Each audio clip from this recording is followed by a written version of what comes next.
The unexpected selection.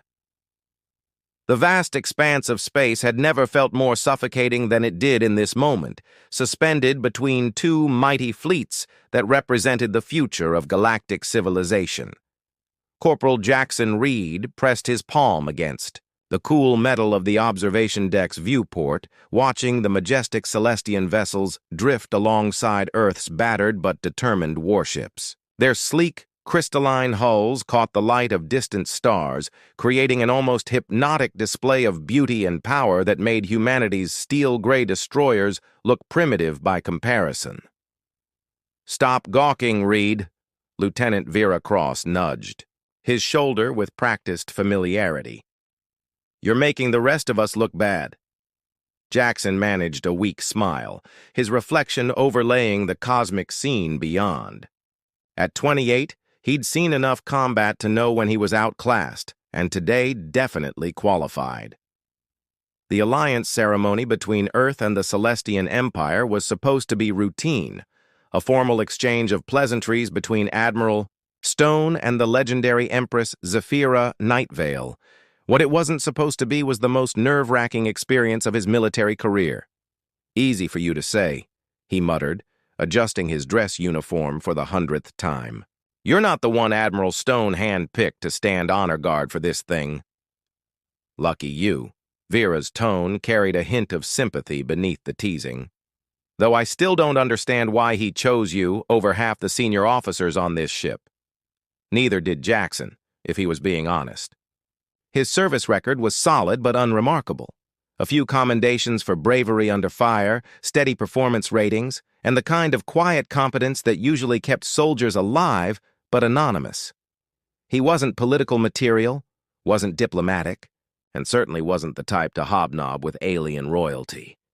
The intercom crackled to life, Admiral Stone's gravelly voice echoing through the corridors. "All personnel to stations.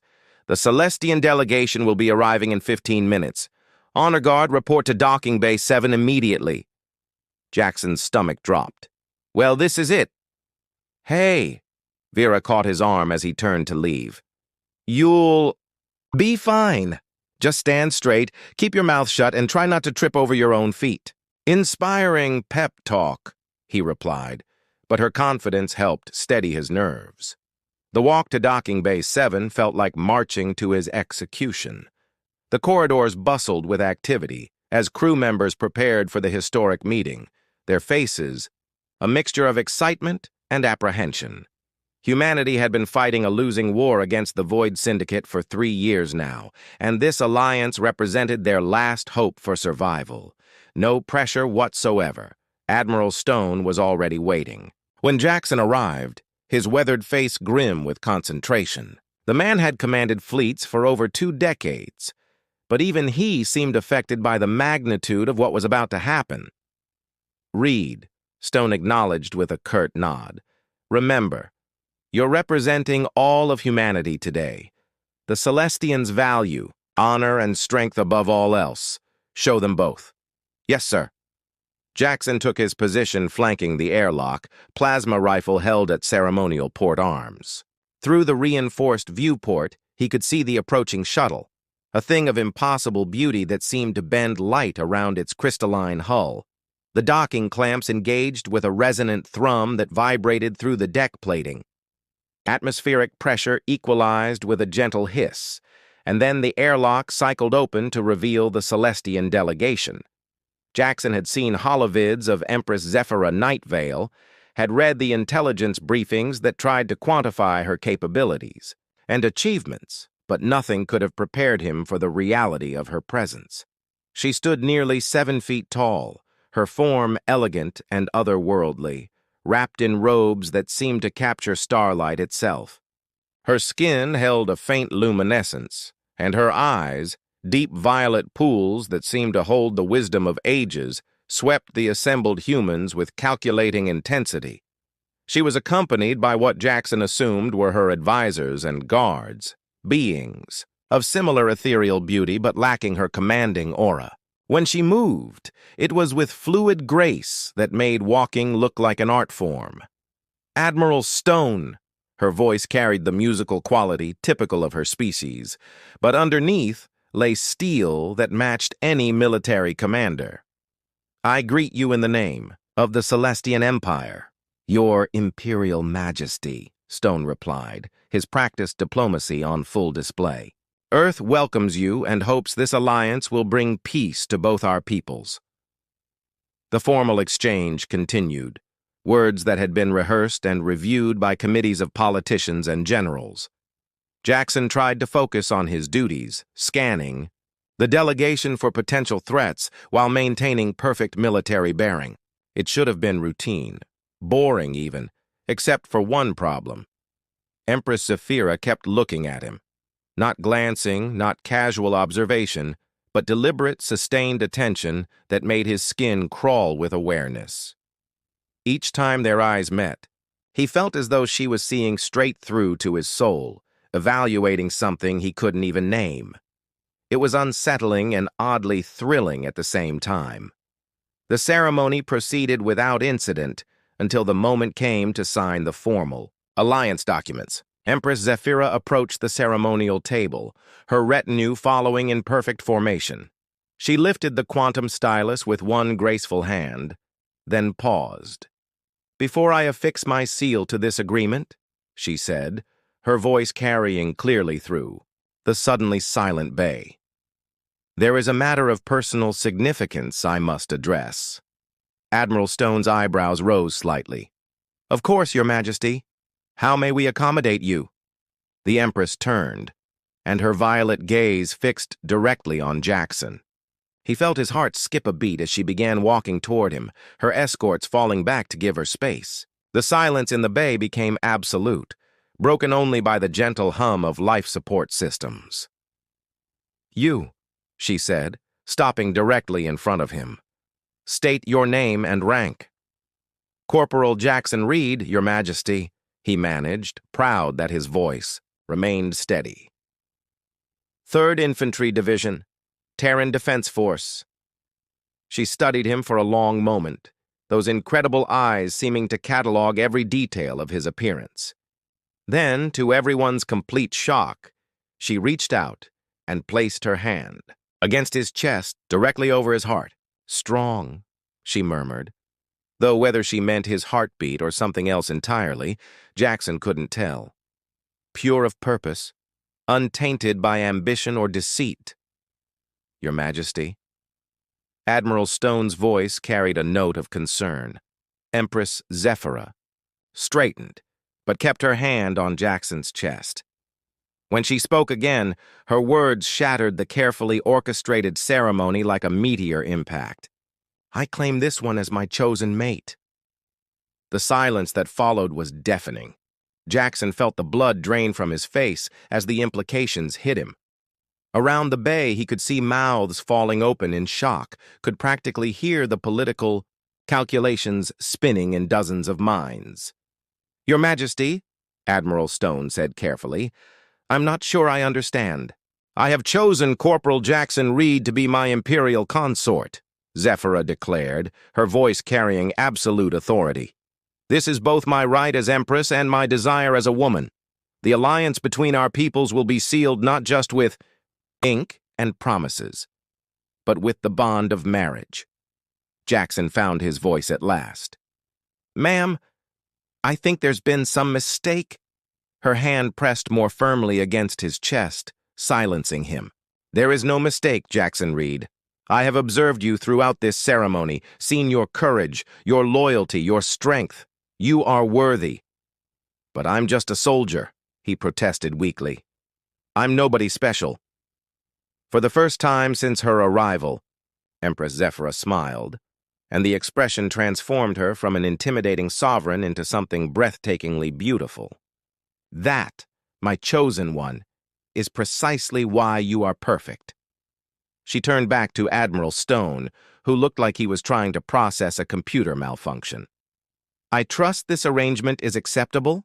The alternative would be rather unfortunate for both our species." The threat was delivered with such casual elegance that it took a moment to register. Admiral Stone's Adam's apple bobbed as he swallowed hard. Of course, Your Majesty. Though perhaps Corporal Reed would appreciate some time. To consider? Consideration is a luxury we cannot afford, Zephyra interrupted smoothly.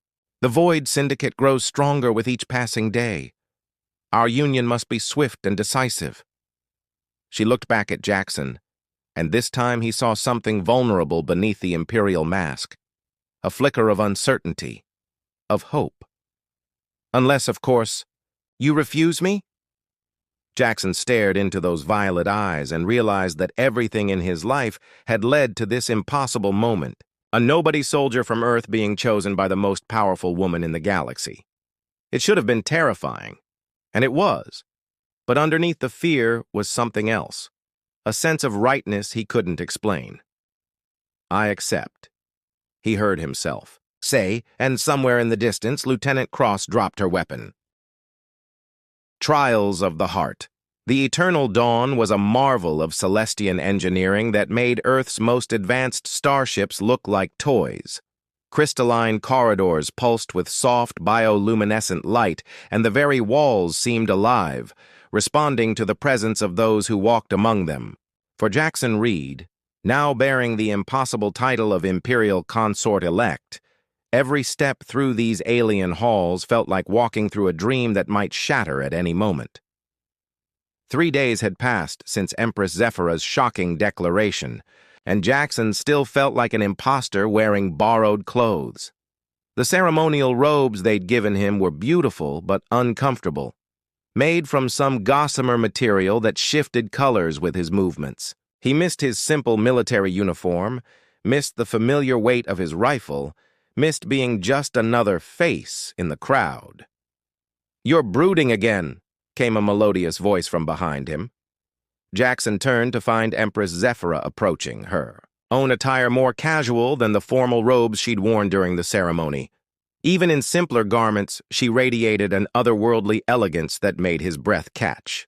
"Your Majesty," he began, but she raised a hand to stop him. "Zephyra," she corrected gently. "We are to be married, Jackson. Such formality is unnecessary when we are alone." They were standing in what she'd called the Reflection Garden, a vast chamber filled with floating crystal formations that created intricate patterns of light and shadow. It was one of the few places on the ship where Jackson felt he could actually breathe. "I still don't understand why you chose me," he admitted, settling onto a bench carved from what looked like compressed starlight. "I've met your advisors, seen your guards. Any one of them would make a better consort than a human soldier." Zephyra moved to stand before one of the larger crystal formations, her reflection fractured into dozens of shimmering images. "Tell me, Jackson, what do you know of Celestian prophecy?" "Nothing," he replied honestly. "Earth's intelligence files focused on your military capabilities and political structure." "They didn't mention fortune-telling," she laughed, a sound like silver bells chiming in harmony. "Not fortune-telling, truth-seeing. For over a millennium, our seers have spoken of a time when our people would face annihilation unless we found unity with another species. The prophecy spoke of a bond forged not through conquest or convenience, but through genuine connection between two souls." Jackson frowned. "And you think I'm part of some prophecy?" "I think," Zephyra said, turning to face him with those mesmerizing, violet eyes, "that when I touched your chest 3 days ago, I felt something I have never experienced in 3 centuries of life. Something pure and strong and utterly without pretense." Before Jackson could respond, the chamber's entrance chimed softly. Chancellor Lyric Voss entered, his tall frame moving with predatory grace.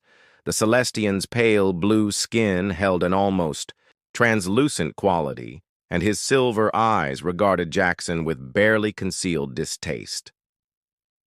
"My Empress," Voss said with a formal bow, "I must speak with you regarding the concerns raised by the Inner Council."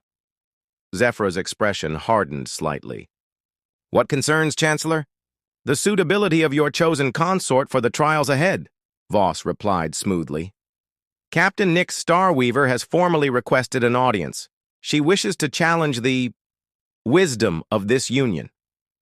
Jackson saw Zephyr's jaw tighten almost imperceptibly. Captain Starweaver was the Empress's most decorated warrior, a woman whose combat prowess was legendary even among the Celestians. She was also, from what Jackson had observed, exactly the type of noble, powerful partner that everyone expected Zephyr to choose. "Very well," Zephyr said after a moment. "Arrange the meeting for this evening. Jackson will attend as well." "My Empress, I hardly think that's wise. It was not a request, Chancellor."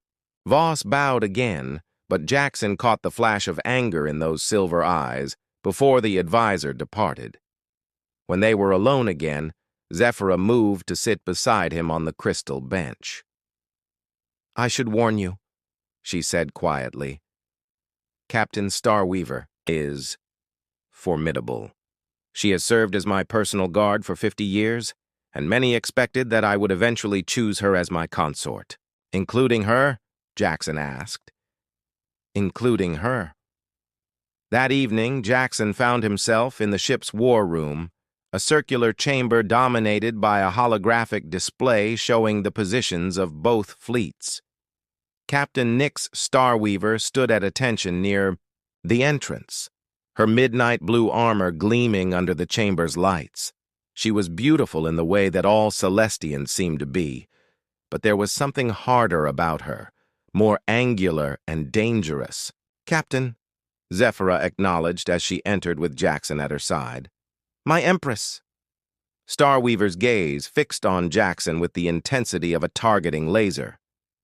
"Consort-elect." The title sounded like an insult in her mouth. "You requested this." "Meeting, Captain," Zephyr continued. "Speak freely." Starweaver straightened, if such a thing were possible.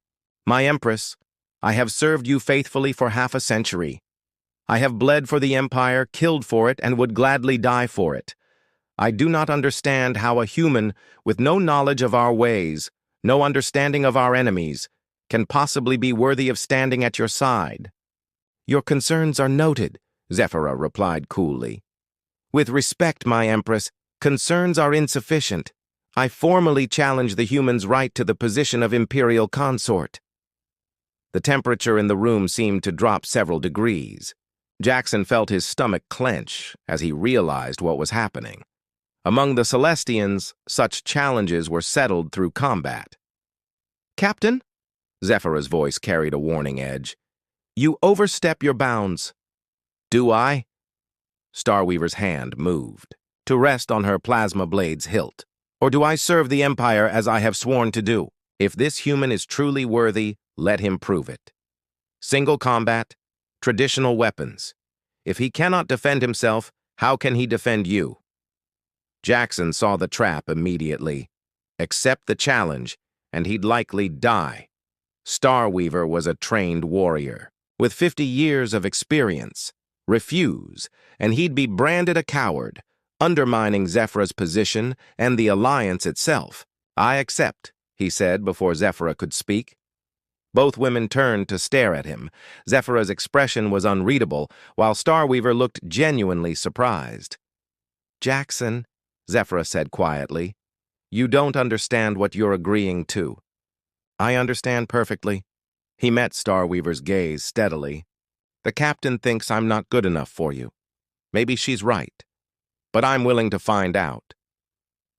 The combat arena was located in the ship's lower levels, a circular space surrounded by energy barriers and observation galleries. Word of the challenge had spread quickly, and Jackson could see crowds gathering to witness what many clearly expected to be his execution.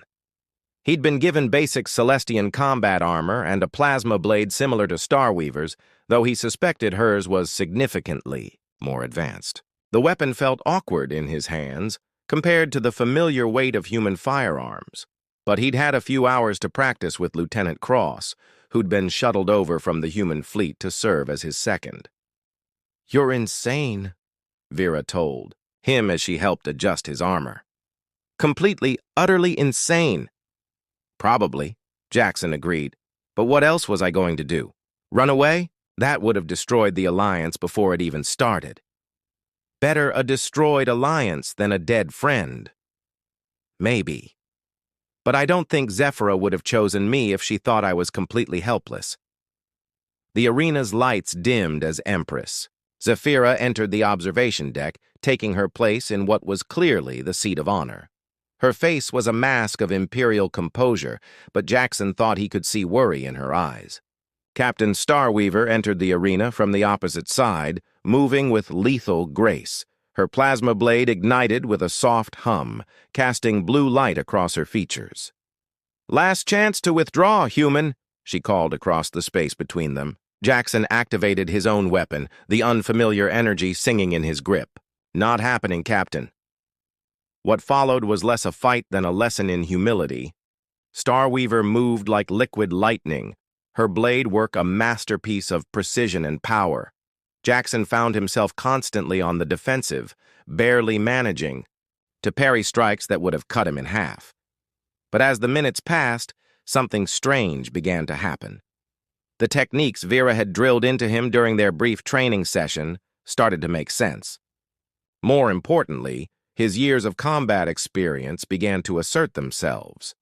He might not know much about plasma blade fighting, but he understood timing, distance, and how to read an opponent.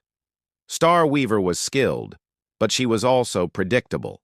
She fought like someone who had always been the best, who had never faced a truly desperate opponent. Jackson, on the other hand, had learned to fight dirty, to use every advantage, no matter how small. When she committed to what should have been a finishing strike, he didn't try to parry. Instead, he dropped low and swept her legs, sending her crashing to the arena floor. Before she could recover, the tip of his plasma blade was at her throat. "Tie." Arena fell silent. "Yield," Jackson said quietly. Starweaver stared up at him, something like respect flickering in her eyes. "I yield." As Jackson helped her to her feet, she leaned close enough to whisper, "Perhaps I was wrong about you, human." Guard her well. Later, in the privacy of Zephyra's quarters, Jackson finally allowed himself to collapse into a chair. His body ached in places he'd forgotten he had, and the adrenaline crash was hitting him hard. "That was incredibly foolish," Zephyra said, but her voice held warmth rather than anger. "Seemed like the right thing to do at the time." She moved, too, stand behind his chair, her hands coming to rest on his shoulders. "You realize what you've accomplished? Captain Starweaver has never been defeated in single combat. Word of this will spread throughout the fleet." "Good or bad?"